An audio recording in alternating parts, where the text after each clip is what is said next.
Ministre, la parole est à Madame Marine Le Pen. Ma question s'adresse à Monsieur le ministre de l'Intérieur, Monsieur Collomb. Monsieur le ministre de l'Intérieur, aux assises de la sécurité, vous avez dit vouloir confier aux sociétés de sécurité privées davantage de missions de service public, évoquant pêle-mêle la surveillance de lieux sensibles, le transfert de détenus, entre autres.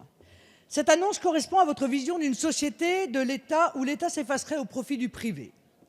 Elle accompagne l'opération de communication qui vise à faire croire à certains que vous allez baisser le nombre des fonctionnaires alors que vous ne faites que transférer au privé des tâches qui continueront à être financées par l'impôt et qui seront donc des emplois publics indirects. Pour la police, que vous appelez du quotidien, vous annoncez 10 000 postes supplémentaires qui seront intégralement absorbés par le respect des nouvelles règles du temps de travail dans la police et la gendarmerie qu'impose l'Union européenne.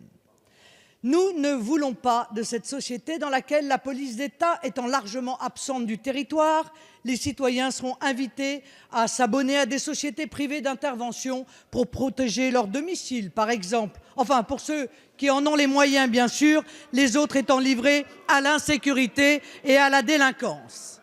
Mais le plus inquiétant, c'est votre refus d'étendre les contrôles sur le personnel de sécurité privée en croisant les fichiers des islamistes ou même des terroristes. C'est d'autant plus inquiétant que vous proposez de les armer plus facilement. Ces annonces interviennent au moment où la Cour des comptes elle-même soulève les défaillances du CNAPS dans le contrôle des personnels de sécurité privée. Pour la Cour, l'action du CNAPS ne prenne pas à ce jour, je cite, d'opérer une véritable sélection à l'entrée de la profession, ni de l'assainir par des contrôles efficaces.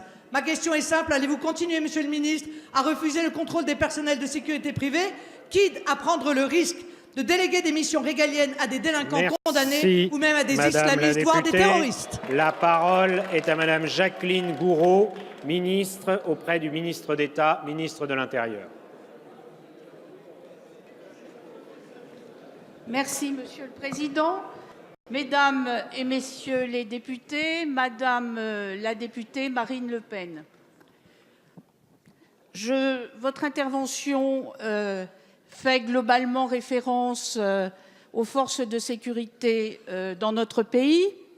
Bien entendu, vous avez fait référence à la police la nouvelle organisation, la PSQ, qui vient d'être lancée par le ministre de l'Intérieur, qui rappelle effectivement un certain nombre d'objectifs qui permettent de rapprocher les forces de sécurité du territoire, de responsabiliser au plus près du terrain les forces de commandement de la police et de la gendarmerie et qui met effectivement en place de nouvelles forces de police et de gendarmerie au nombre de 10 000.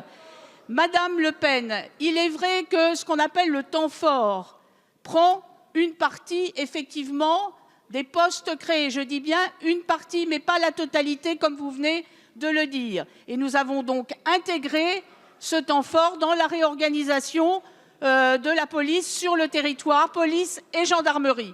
En ce qui concerne les relations avec les polices privées, elles sont tout à fait contractuelles, surveillées, contrôlées, et il n'est pas question que les polices privées remplacent le rôle régalien de la gendarmerie et de la police. Je vous remercie.